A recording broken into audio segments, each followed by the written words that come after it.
সুপ্রিয় শিক্ষার্থীবৃন্দ, তোমাদের অনলাইন ক্লাসে স্বাগতম। ইতিহাস ইন্টারমিডিয়েট, তোমরা যারা ইন্টারমিডিয়েট ফার্স্ট ইয়ারে আছো তাদের ইতিহাস দ্বিতীয় পত্র আমি পড়াই। তো দ্বিতীয় পত্রের উপরে এর আগে আমি 3টা ক্লাস সম্ভবত নিয়েছি। আজকে আমার 4th ক্লাস। তোমাদের আমি পড়াচ্ছিলাম ফ্রেঞ্চ রেভলিউশন বা ফরাসি বিপ্লব। তো ফরাসি বিপ্লবে আমি তোমাদের এর আগের ক্লাসগুলোতে যেটা পড়িয়েছি সেটা হচ্ছে ফরাসি বিপ্লবের যে পেছনের যে ঘটনাগুলো, ফরাসি বিপ্লবের পেছনে কি ইতিহাস কাজ করছিল, কেন ফরাসি বিপ্লব হলো এবং ফরাসি বিপ্লবের যে রাজনৈতিক, সামাজিক এবং অর্থনৈতিক অবস্থা যেটা ছিল, প্রাক ফরাসি বিপ্লব যেটা ছিল, সেটা আমি তোমাদেরকে পড়িয়েছি এবং সাথে সাথে আমি এই কারণগুলো ব্যাখ্যা করেছি যে আসলে ফরাসি বিপ্লবের পেছনের যে অবস্থা, যা প্রেক্ষাপট যেটা ছিল, মূলত সেটাই হচ্ছে ফরাসি বিপ্লবের কারণ ছিল। তো তোমরা সেখানে দেখেছো যে ফরাসি বিপ্লবের সামাজিক অবস্থাটা কেমন ছিল, অর্থনৈতিক অবস্থাটা কেমন ছিল এবং রাজনৈতিক অবস্থাটা কেমন ছিল। আমি আর সেদিকে আজকে রিপিট না করি। আজকে আমি তোমাদের শুরু করব হচ্ছে ফরাসি বিপ্লবে দার্শনিকদের অবদান। মানে ফ্রান্সে যে রেভলিউশনটা হলো, বিপ্লবটা হলো, সেই বিপ্লবে দার্শনিকরা কি ধরনের অবদান রাখলো, দার্শনিক বা বুদ্ধিজীবী যাদেরকে আমরা ওই সময় বলে থাকি বা এখন পর্যন্ত যারা ইতিহাস প্রসিদ্ধ, তাদের কি অবদান ছিল এই যে ফরাসি বিপ্লব সংগঠনের পিছনে। এখন আমরা মূল আলোচনায় যাওয়ার আগে একটু হচ্ছে গিয়ে যেটা আমি প্রতিবারের ক্লাসেই সাধারণত বলে থাকি, সেটা হচ্ছে তোমরা অবশ্যই হচ্ছে পড়াশোনার সাথে কানেক্টেড থাকবে, আমাদের অনলাইন ক্লাসগুলো দেখবে এবং পাশাপাশি তোমাদের নিজেদের শরীর ও মনকে চাঙ্গা রাখার জন্য তোমাদের আনুষঙ্গিক যা যা করতে হয় সেগুলো করবে। ঘরে বসে থেকে একদম হচ্ছে ঝিমিয়ে পড়বে না, নেতিয়ে পড়বে না। সেই জন্য যে কাজগুলো তোমাদের করতে হয়, যেমন ঘরের ছোট ছোট কাজে হেল্প করা, তো হচ্ছে আর কি করা, আর হচ্ছে তোমরা কিছু এক্সারসাইজ করতে পারো, গান, কবিতা, গল্পের বই পড়তে পারো। তোমাদের যে ধরনের হচ্ছে গিয়ে কাজগুলো করতে ভালো লাগে সব কাজগুলোর সাথে নিজেদেরকে অ্যাক্টিভ রাখো। অনলাইনে অনেক রকমের কোর্স হয়, সেগুলো তোমরা এখন করতে পারো, যেহেতু তোমাদের আসলে পড়ার খুব বেশি চাপ নেই।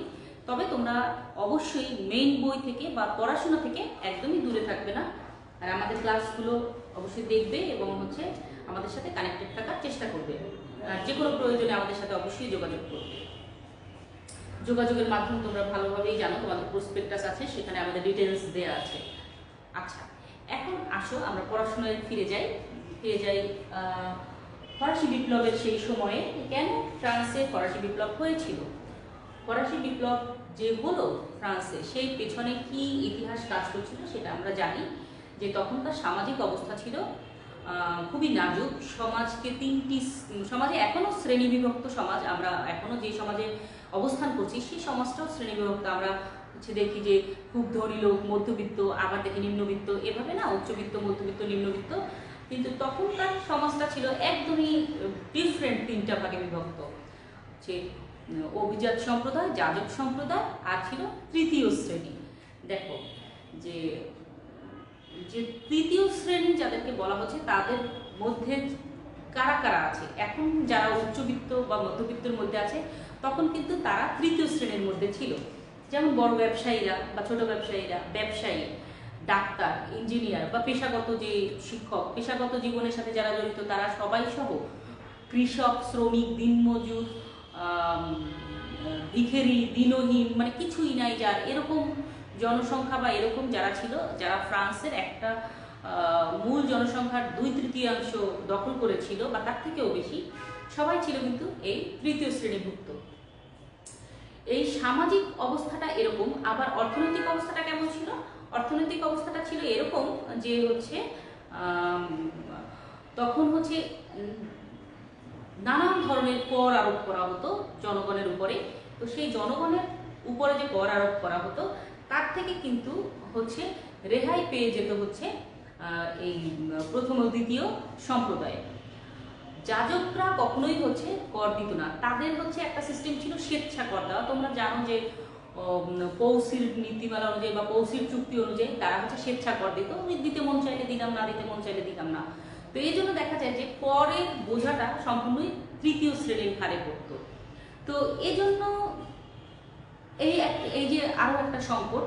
আর রাজনৈতিক পরিস্থিতি কেমন ছিল? রাজনৈতিক পরিস্থিতি ছিল এরকম যে ফ্রান্সের সমুদয় সম্পদের বিশাল একটা অংশ রাজ পরিবারের ভোগবিলাসেই ব্যয় হয়ে যেত।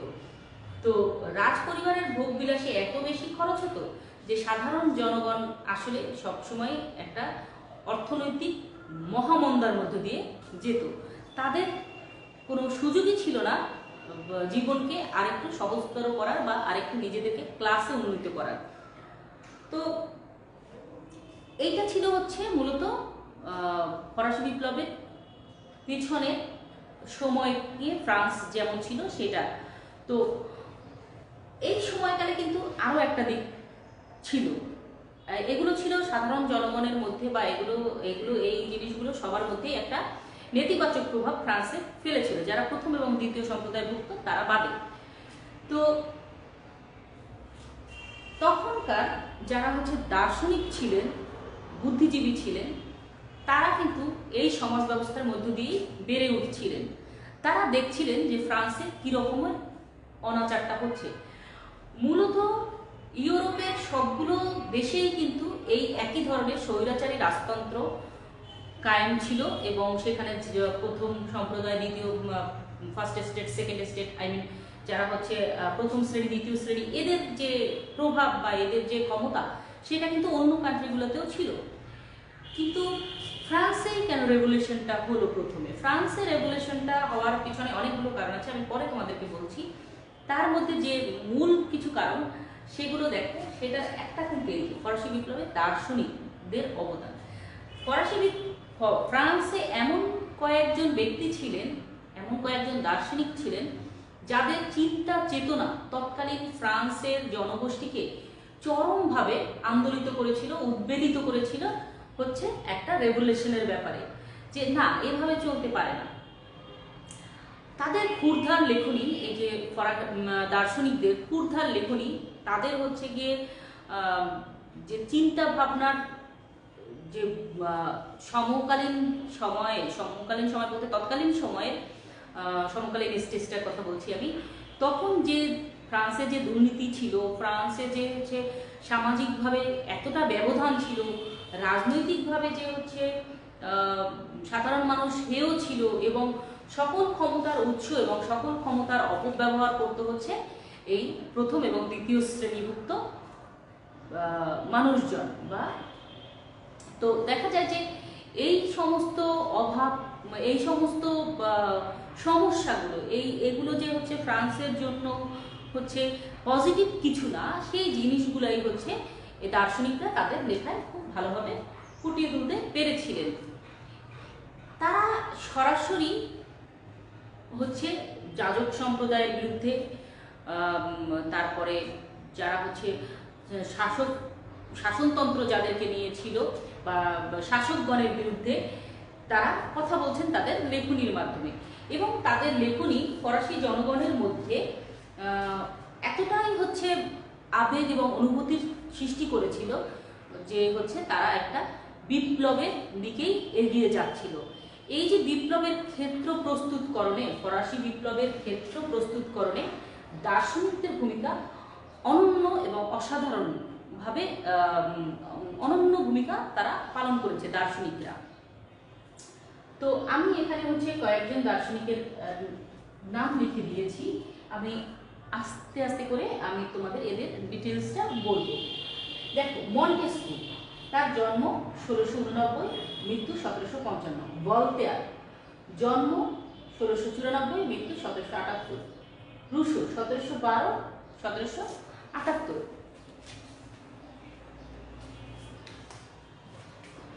আর এটা আমি সঠিক পাইনি, এজন্য আমি দেইনি, তোমরা হচ্ছে গুগল সার্চ করে দেখতে পারো। এনসাইক্লোপিডিয়ার জনক, মূলত আমি ওনাকে দিয়ে শুরু করি। হ্যাঁ, ডেনিস ডিদেরো হচ্ছে এনসাইক্লোপিডিয়ার লেখক, বিশ্বকোষের লেখক। এই যে ওনার যে বিশ্বকোষ, এই বিশ্বকোষে তিনি হচ্ছে তৎকালীন সময়ের ফরাসি যত দার্শনিক ছিল তাদের লেখা সহ বিভিন্ন সমাজ সচেতনতামূলক লেখা, সমাজের অসঙ্গতি এবং সমাজের খুঁটিনাটি বিষয়ে তার হচ্ছে এনসাইক্লোপিডিয়াতে অন্তর্ভুক্ত করেছেন। এবং সেখানে তার নিজের মতামত প্রকাশ করেছেন এবং তার যে দর্শন ছিল তার দর্শনও সে আমাদের এই ফরাসি বিপ্লবের গতিকে ত্বরান্বিত করতে সহজ করেছে। ডেনিস দিদিরো। আচ্ছা, এটা আমি বলে ফেললাম। হ্যাঁ, ওকে, আমরা আসি শুরুতে।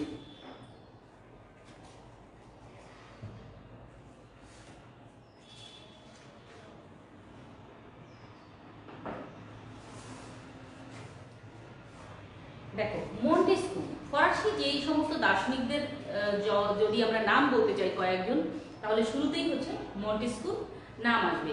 সমাজ বিজ্ঞান যারা পড়ো, সমাজ কল্যাণ যারা পড়ো, তারাও হচ্ছে মন্টেস্কুর নাম শুনবা।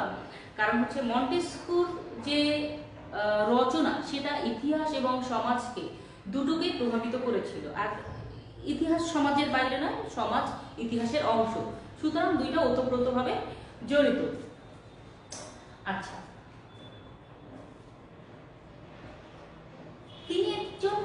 তিনি একটি সামন্ত পরিবারে জন্মগ্রহণ করেন। তোমরা আই হোপ তোমরা জানো যে সামন্ত কি। যদি না জেনে থাকো একটু আমি বলি। সামন্ত হচ্ছে জমিদার।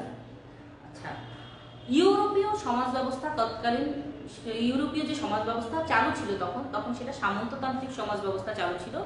মানে জমির মালিকানা ভিত্তিক একটা সমাজ ব্যবস্থা চালু ছিল। যার যত বেশি জমি আছে সে তত বেশি কৃষকদের নিয়োগ দিয়ে সেই জমিদারি ভোগ করতে বা জমিদারি চালাতো এবং সমাজের হচ্ছে একটা সম্মানজনক অবস্থান নিয়ে তারা থাকতো এবং প্রথম এবং দ্বিতীয় সম্প্রদায়ের সাথে তাদের সম্পর্ক ছিল খুব ঘনিষ্ঠই বলা যায়। এবং তারা কিন্তু এই যে কি বলে মন্টেস্কু সেই সামন্ততান্ত্রিক সমাজ ব্যবস্থায় একটি সামন্ত পরিবারে জন্মগ্রহণ করেও তিনি কিন্তু সামন্ত প্রথাকে ভেঙে দিতে চেয়েছেন এবং তিনি সেই জায়গা থেকে বের হয়ে এসেছেন এবং ইউরোপীয় সমাজ ব্যবস্থার যে খুঁটিনাটি ত্রুটিগুলো তিনি তুলে ধরার চেষ্টা করেছেন তার লেখনীর মাধ্যমে। তিনি সামন্ত ব্যবস্থার এবং সামন্ত ব্যবস্থা বা রাজার সেই কি বলে সমালোচনা করেই মূলত তিনি খ্যাতি অর্জন করেছেন। তিনি সামন্ত পরিবারে জন্মগ্রহণ করেও কিন্তু তিনি সামন্ত প্রথার কি বলে সুপারিশ করেননি বা সামন্ত প্রথাকে অ্যাকসেপ্ট করেননি। তিনি কতগুলো গ্রন্থের মাধ্যমে বা কতগুলো বইয়ের মাধ্যমে তার হচ্ছে যে চিন্তা ভাবনা সমাজ সম্পর্কে সেগুলো তিনি তুলে ধরেছেন এবং এইগুলোর মাধ্যমে তিনি মূলত ইতিহাস প্রসিদ্ধ হয়েছেন। তার বইগুলোর নাম আমি একটু লিখে দিচ্ছি।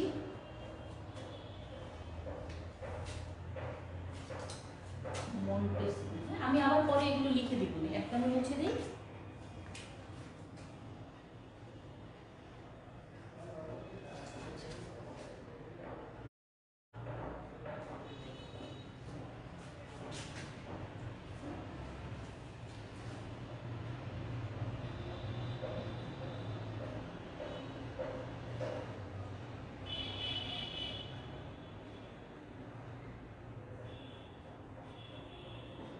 The Persian's letters.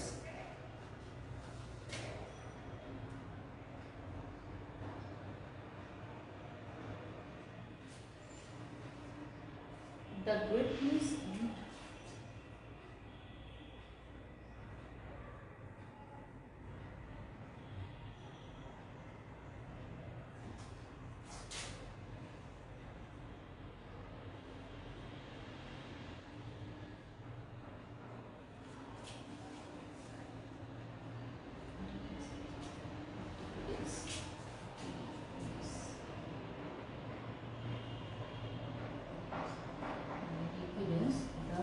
greatness and the decadence of the Romans.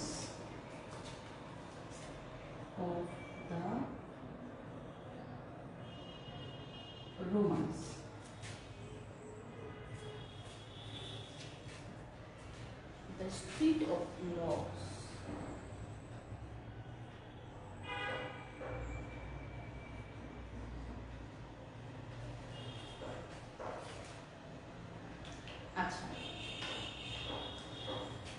দেখো, the Persian letters, the greatness and the decadence of the Romans এবং the spirit of laws।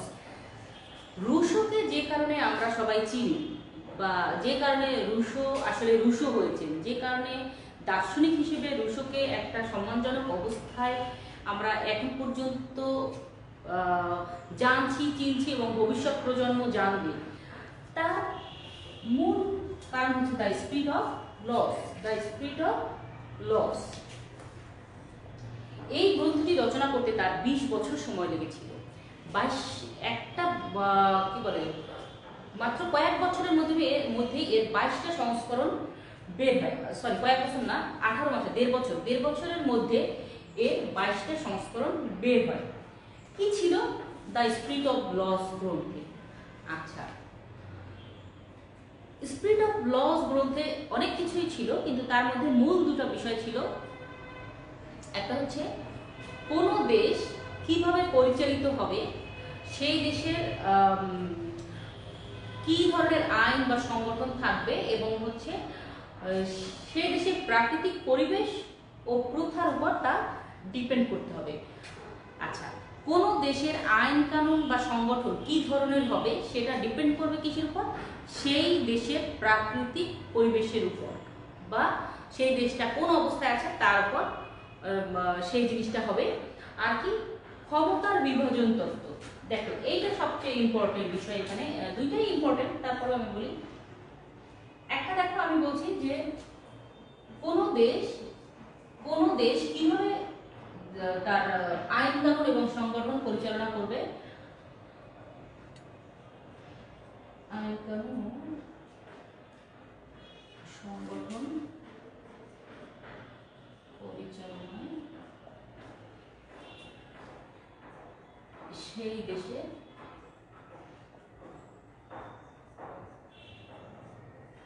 প্রাকৃতিক পরিবেশ।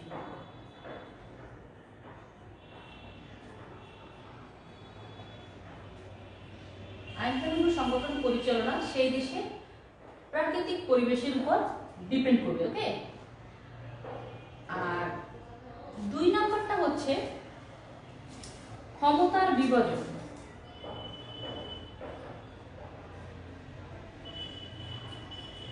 দেখো, ক্ষমতার বিভাজন, এইটা আমি একটু তোমাদের এক্সপ্লেইন করি। ক্ষমতার বিভাজনটা কি? ক্ষমতার বিভাজন হচ্ছে যে কোনো একটি দেশের হচ্ছে আইন বিভাগ, শাসন বিভাগ এবং হচ্ছে বিচার বিভাগ, এই 3টা বিভাগ আসলে যখন একত্রিত থাকে তখন কিন্তু সেই দেশের আসলে স্বাধীন সত্তা বলে কিছু থাকে না। সেই দেশটা আসলে কোনো না কোনোভাবেই হচ্ছে ক্ষমতাসীন যারা থাকে, সরকারে যারা থাকে অথবা নেতৃত্ব স্থানে যারা থাকে, নেতৃস্থানীয় যারা থাকে, তাদের হাতে বন্দী থাকে। ক্ষমতার বিভাজনটা কি? আইন, বিচার ও শাসন, এই 3টি। হ্যাঁ, আইন, বিচার ও শাসন, এই 3টি বিভাগ হতে হবে সেপারেট। এই 3টি বিভাগ কখনোই হচ্ছে একত্রিত থাকলে সেই দেশের অবস্থা কখনোই উন্নত হবে না, ভালো হবে না। সেই দেশের জনগণ সবসময় পিছিয়ে পড়বে, অথবা তাদের ন্যায্য অধিকার বা ন্যায্য দাবি দেওয়া কখনোই পাবে না। তিনি বলেন, একই ব্যক্তির হাতে সরকারের আইন, বিচার ও শাসন বিভাগের কর্তৃত্ব ন্যস্ত থাকে, তবে রাষ্ট্রের ব্যক্তি স্বাধীনতা লোপ পায়। তিনি স্বর্গীয় অধিকারপ্রাপ্ত রাজ ক্ষমতা বা রাজতন্ত্র, যেটা আর কি তখন ফ্রান্সে না পুরো ইউরোপেই ছিল, যে হচ্ছে রাজা বা সম্রাট নিজেকে ঈশ্বরের প্রতিনিধি মনে করতেন এবং সেই অনুযায়ী তারা কিন্তু যে কোনো সময় যে কোনো কথাই তাদের আইনে পরিণত করতেন। হ্যাঁ, চতুর্দশ লুই তো এরকম বলেছেন যে আমি আইন, অন্য কোনো আইনে কি আছে, আমিই তো আইন, মানে আমি যেটা বলবো সেটাই আইন। সো রুশো কিন্তু এই জায়গা থেকে বের হয়ে আসছেন এবং রুশো বলেছেন যে কখনোই এটা সম্ভব নয়। ঈশ্বরের প্রদত্ত ক্ষমতা বা যে ঐশ্বরিক ক্ষমতার বলে নিজেকে হচ্ছে সেই সমতুল্য মনে করা, সেটা একটা সাধারণ মানুষকে ধোঁকা দেওয়ার সামিল, এবং এটা কখনোই তিনি মেনে নেননি এবং তিনি তার লেখনীতে খুব স্পষ্টভাবে এই জিনিসটা ফুটিয়ে তুলেছেন। তো যে কারণে দেখা যায় যে ফরাসি বিপ্লবের পেছনের দার্শনিকদের যে অবদানের কথা আমরা বলছি, সেই অবদানের কথা যদি আমরা আলোচনা করতে যাই তাহলে মন্টেস্কু নাম্বার 1-এ চলে আসে। এবং Montesquieu the spirit of laws এই গ্রন্থটি ডেফিনেটলি তখন ফরাসি বিপ্লবের পেছনে একটা দুর্দান্ত গতি সঞ্চার করতে সক্ষম হয়েছিল। যদিও তিনি 1755 সালেই তিনি দেখে যেতে পারেননি ফরাসি বিপ্লব, কিন্তু তার এই গ্রন্থ, তার এই বই যে কতটা মানুষকে প্রভাবিত করতে পেরেছিল তা আমি আগে বলেছি যে 18 মাসে 22টা সংস্করণ বের হয়েছে তৎকালীন সময়। চিন্তা করো যে তখন এই বইটা 18 মাসে 22টা সংস্করণ বের হওয়া মানে বইটার কতটা চাহিদা ছিল জনগণের মধ্যে। আর তোমরা ভালো এতক্ষণে এই কয়েকগুলো ক্লাসে তোমরা জেনেই গেছো যে তৃতীয় শ্রেণী ছিল সংখ্যাধিক্য। সুতরাং হচ্ছে বইটি আসলে তাদের মধ্যে এত বেশি গতি সঞ্চার করেছিল যে তারা আসলে ফরাসি বিপ্লবের যে চাহিদা বা ফরাসি বিপ্লব যে দরকার এই জিনিসটা তাদের মধ্যে গ্রথিত হয়েছিল বা তাদের মধ্যে গেঁথে গিয়েছিল। মন্টেস্কু আমি মুছে দিলাম। হ্যাঁ,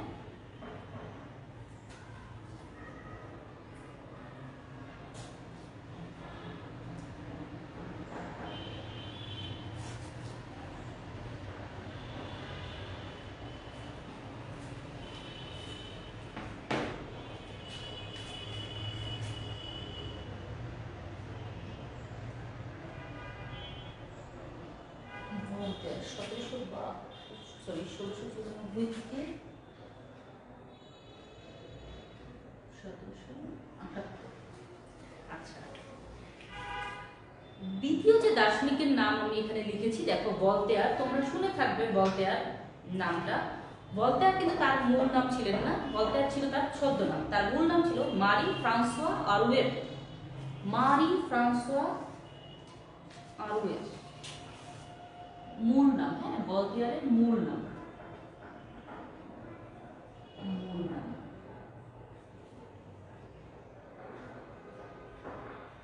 মারি ফ্রান্সোয়া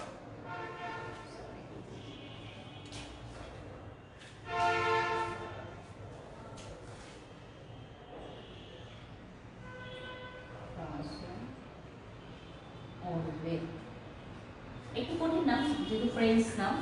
আর ভলতেয়ার ছিল তার ছদ্মনাম।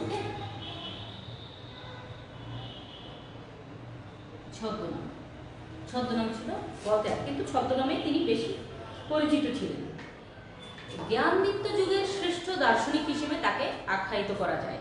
তার লেখনী, তার চিন্তা ভাবনা, তাকে কি না বলা যায়। তিনি একধারে দার্শনিক, একধারে কবি, একধারে সাহিত্যিক, একধারে রাজনীতিবিদ, সমাজ সংস্কারক, মানে তাকে অনেক নামেই আমরা ডাকতে পারি। তার সংক্ষিপ্ত জীবনকালে আমি বলবো এই জীবনের মধ্যে তিনি অসাধারণ সব সমাজ সম্পর্কিত উপহার মানুষকে দিয়েছেন। আর তার লেখনীর মাধ্যমে কিন্তু ফরাসি বিপ্লবের গতি সঞ্চালিত হয়েছিল। তাকে ফরাসি নবজাগরণের প্রাণ পুরুষও বলা হয়। আচ্ছা,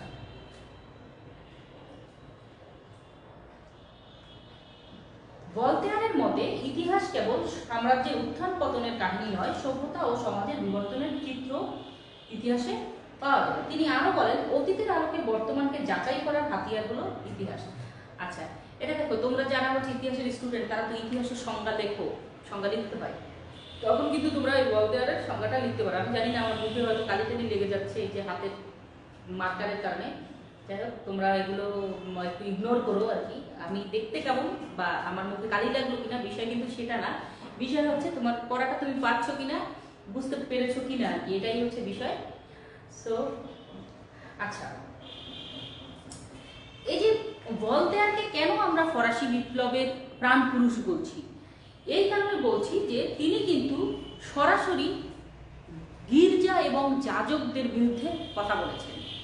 দেখো, গির্জা এবং যাজক, মানুষ কিন্তু ধর্মের জায়গায় সবসময় ধর্মভীরু। এবং আমরা একটা জিনিস দেখো, যখন হুজুরেরা কিছু একটা বলে আমরা কিন্তু সেটা মেনে চলার চেষ্টা করি। আমরা মনে করি হুজুর বলছে মানে উনি যেটা বলছে উনি তো আর না জেনে বলে নাই, উনি যেটা বলছে সেটাই ইয়ে। আমরা কিন্তু মূল কখনো কোরআন শরীফের বাংলায় কি লেখা আছে ওই বিষয়ে যে নির্ভরযোগ্য যে সহি হাদিস সেগুলো কিন্তু আমরা অনেক সময় যাচাই করতে চাই না। আমরা বলে অমুক হুজুরে বলছে, তমুক হুজুরে বলছে। আবার তোমরা ইউটিউবে যারা হুজুরদের ভিডিও দেখো তারা দেখবা যে এক হুজুর আর এক হুজুরকে গালি দিচ্ছে, আবার বলছে সে যেটা বলছে সেটা ভুল বলছে। তো দেখা যায় এরকম হুজুরদের কথা নিয়েও হচ্ছে অনেক ঝামেলা, অনেক কি বলে একজন আর একজনের বিরুদ্ধে কথা বলে, অথচ কোরআন হাদিস নিয়েই কথা বলছে তারা।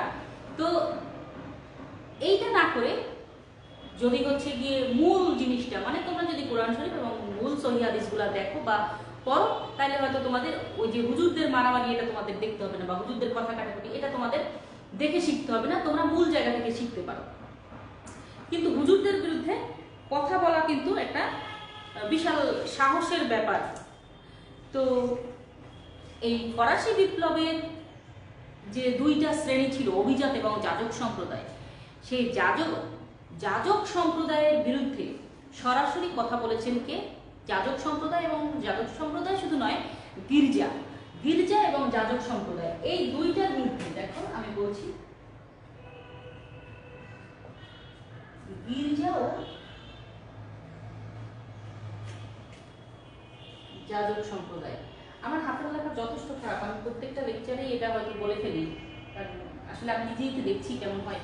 আচ্ছা, গির্জা ও যাজক সম্প্রদায় এই দুইটা বিষয় যেটা তৎকালীন ইউরোপীয় সমাজের খুব মুখ্য ছিল, এবং অভিজাত সম্প্রদায়ের পরে দ্বিতীয় স্টেট ছিল এটা, দ্বিতীয় শ্রেণী ছিল এই দুটো। তো এদের বিরুদ্ধে সরাসরি কথা বলার যে সাহস তিনি দেখিয়েছিলেন সেটা সাধারণ জনগণের মনে ব্যাপকভাবে সাড়া ফেলে। তিনি গির্জা এবং যাজক সম্প্রদায়ের মধ্যে যে ভুল ভ্রান্তিগুলো ছিল, তাদের যে সমস্যাগুলো ছিল, তাদের যে দোষ ত্রুটি ছিল এই ইসের মধ্যে, সেই বিষয়গুলো তিনি তার লেখনীতে স্পষ্ট করে তুলে ধরেন। তবে হ্যাঁ, তিনি কিন্তু ধর্মের বিরুদ্ধে কথা বলতে যাননি, বা ধর্ম নিয়ে তিনি কিন্তু বাড়াবাড়ি করেননি। খ্রিস্টান ধর্মের জায়গায় খ্রিস্টান ধর্মে রয়ে গেছে, তিনি সেটা নিয়ে কথা বলেননি, ধর্ম নিয়ে কথা বলেননি। তিনি বলেছেন গির্জা এবং যাজক সম্প্রদায়ের যে তাদের যে বিষয়টা সেটা নিয়ে তিনি কথা বলেছেন এবং এর বিরুদ্ধে বলেছেন। তার বিখ্যাত উক্তি, ঈশ্বর না থাকলে তাকে বানাতে হতো, কিন্তু প্রকৃতি বলেছে ঈশ্বর আছে। দেখো, তিনি কিন্তু ঈশ্বরে বিশ্বাস করেন, কিন্তু তিনি বিশ্বাস করেন না কিসে? গির্জা এবং যাজক সম্প্রদায়। তিনি বলেছেন ঈশ্বর না থাকলে ঈশ্বর বানাতে হতো, কিন্তু প্রকৃতি বলছে ঈশ্বর আছে। তার মানে তিনি স্বীকার করতেন যে ঈশ্বর আছে, আর এটা অস্বীকার করার কোনো কারণ নাই। ঈশ্বর অবশ্যই আছেন, আল্লাহ অবশ্যই আছেন, কারণ আমরা তার চারিদিকে তাকাইলেই দেখতে পাই। কিন্তু এগুলো নিয়ে যারা বেশি বাড়াবাড়ি করে তাদের বিষয়ে তিনি আসলে কথা বলেছেন। আচ্ছা, তো এই কারণে তিনি কিন্তু এই যে এদের সম্পর্কে কথা বলার কারণে তিনি কিন্তু তৎকালীন সময়ে আসলে খুব সমস্যার মধ্যে দিন রাতিবাদ করতেন। রাষ্ট্রের রোষানলে তিনি থাকতেন। তিনি গির্জা এবং যাজক সম্প্রদায়ের যে যাজকরা তার বিরুদ্ধে সবসময় সোচ্চার থাকতো, যেহেতু তাদের বিরুদ্ধে তিনি কথা বলছেন। তাকে হচ্ছে বাস্তিল দুর্গেও কিন্তু 2 বার কারাবরণ দেওয়া হয়েছিল, মানে কারাবরণ করতে হয়েছিল। তো যাই হোক, আমি তার দুই একটা বইয়ের নাম একটু লিখে দিচ্ছি।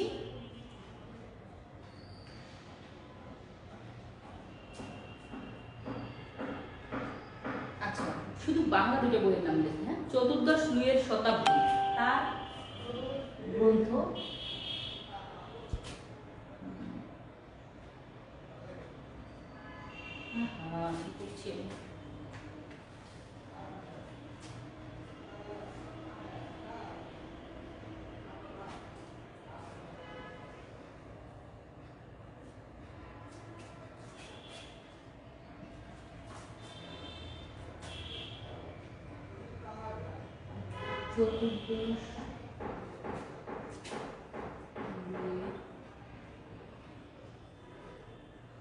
শতাব্দী,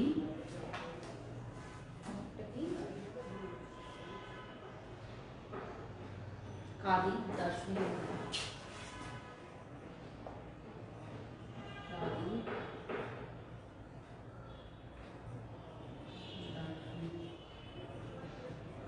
এগুলো হচ্ছে বইয়ের বাংলা পড়া। এটা কি এটা মূল নাম আমি পাইনি।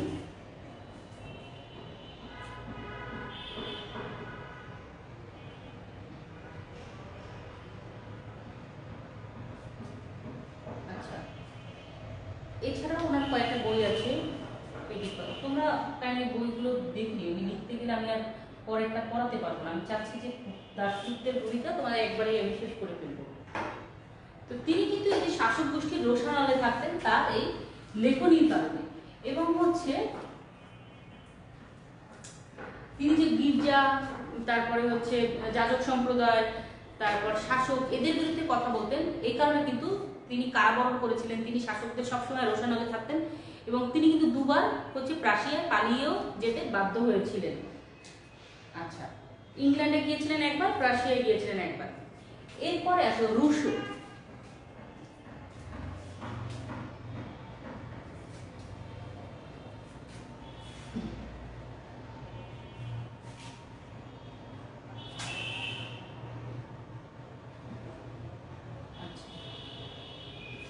রুশো কত থেকে?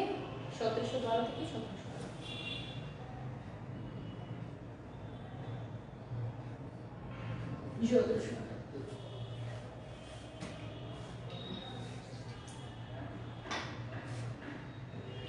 রুশোকে মনে করা হয় ফরাসি বিপ্লবের মূল কারিগর। কেন? তার লেখনী এতটাই শক্তিশালী ছিল যে তিনি যখন তার লেখা যখন মানুষ পড়তো, মানুষের শরীরের মধ্যে এক ধরনের আগুনের স্ফুলিঙ্গ তৈরি হতো। মানে তার লেখা পড়লে আমাদের যারা হচ্ছে গিয়ে, আচ্ছা ভালো কথা, তোমরা নজরুলের বিদ্রোহী কবিতা তো জেনেছো, মানে জানো, হয়তো পড়েছো। তো বিদ্রোহী কবিতাটা পড়তে গেলে বা শুনতে গেলেই কিন্তু গায়ের পশম দাঁড়িয়ে যায়, তাই না? মনে হয় যেন আমি ওই সময় ফিরেছি। বল বীর বল উন্নত মম শির, শির নেহারি আমারই নত শির ওই শিখর হিমাদ্রি। বল বীর বল মহাবিশ্বের মহাকাশ ভারী, চন্দ্র সূর্য গ্রহ তারা ছাড়ি। ভুলোক দুলোক গোলক ভেদিয়া উঠিয়াছে চির বিস্ময়ে আমি বিশ্ব বিধাত্রী। মম ললাটে রুদ্র রুদ্র ভগবান, জলে রাজ রাজ টিকা দীপ্ত জয়শ্রী। বলবীর চির উন্নত মমশীর। এই যে আমি যখন এইটা বললাম তখন আমার মধ্যে কিন্তু একটা আমি শিহরণ অনুভব করেছি। তো রুশোর যে কবিতা, রুশোর যে দার্শনিক যে লেখাটা, রুশোর যে লেখাগুলো, সেই রুশোর লেখাগুলো পড়লে কিন্তু মানুষের মধ্যে এরকম একটা শিহরণ আসতো। তো যে কারণে কি হতো, সাধারণ জনগণ তাকে খুব সহজেই অ্যাকসেপ্ট করেছে এবং তার কথা দিয়ে, তার লেখা দিয়ে তারা খুবই প্রভাবিত হয়েছে। ওকে,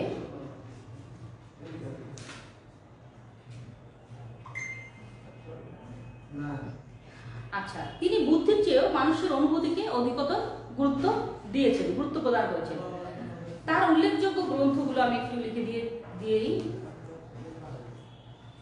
এমিলি, আচ্ছা,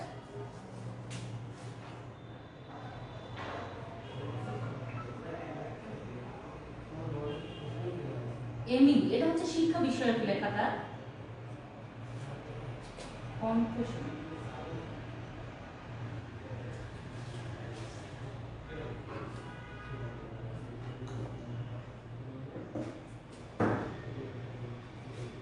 আচ্ছা, কনফেশন হচ্ছে তার আত্মজীবনীমূলক লেখা। Discourse on the origin of inequality,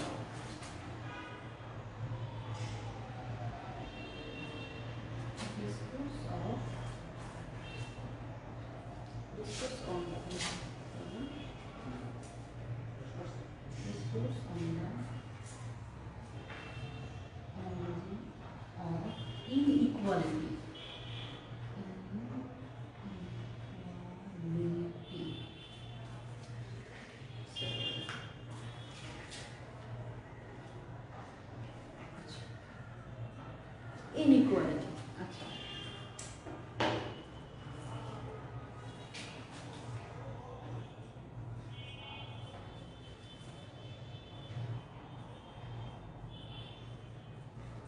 আচ্ছা, দেখো তার বইগুলোর মধ্যে এমিলি হচ্ছে তার শিক্ষা বিষয়ক একটি গ্রন্থ।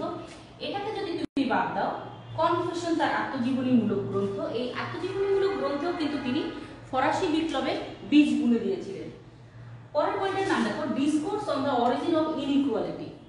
নাম শুনলেই বোঝা যায় যে তিনি কোন বিষয়টাকে এখানে প্রাধান্য দিয়েছেন, ইনইকুয়ালিটি, অসমতাকে। আচ্ছা, তবে সবচেয়ে বেশি তিনি যে বিষয়, যে বইটার মাধ্যমে আলোচনায় এসেছেন বা যে কারণে তাকে হচ্ছে গিয়ে প্রাণ পুরুষ বলা হয়, সেটি হচ্ছে সোশ্যাল কন্ট্রাক্ট। সোশ্যাল কন্ট্রাক্ট, সামাজিক চুক্তি। এই সামাজিক চুক্তি বইয়ের মাধ্যমে বা সামাজিক চুক্তির মাধ্যমে কিন্তু তিনি হচ্ছে সাধারণ জনগণকে ফরাসি বিপ্লবের ব্যাপারে আগ্রহী করে তুলতে পেরেছিলেন। শুধু আগ্রহী নয়, তাদের মধ্যে এক ধরনের এমন চেতনা তিনি জাগ্রত করতে পেরেছিলেন, যে চেতনা মোটামুটি আমরা বলতে পারি যে সরাসরি ফলই হচ্ছে ফরাসি বিপ্লব। আচ্ছা, তো আমরা কি দেখছি, যে আমরা মূলত দেখছি যে হচ্ছে রুশো, ভলতেয়ার এবং হচ্ছে আচ্ছা, রুশো সম্পর্কে আর একটা কথা আমি একটু বলি। রুশো কিন্তু সেই তৎকালীন ফরাসি সমাজের যে শাসন কাঠামো যেটা ছিল, সেই শাসন কাঠামোর বিরুদ্ধে তিনি অবস্থান নিয়েছিলেন এবং দৃঢ় অবস্থান নিয়েছিলেন। তার শাসক গোষ্ঠীর বিরুদ্ধে তার কথা, গির্জা এবং যাজক সম্প্রদায়ের বিরুদ্ধে কথা, সব কিছুই ছিল সাধারণ জনগণকে ফরাসি বিপ্লবের জন্যই তৈরি করার জন্য বলা। তো এবং তাদের এই লেখনী সফল হয়েছিল ফরাসি বিপ্লব সংগঠিত হবার মাধ্যমে। আচ্ছা, এটা লেখাই থাক, আমি একটু দেই আর কি, মন্তব্যতে আসি। ও, তোমরা দিদেরোর কথা, আমি ডেনিস দিদেরোর আলোচনাটা আমি শুরুতেই করেছিলাম, ডেনিস দিদেরো, তারপরেও আবার সেটা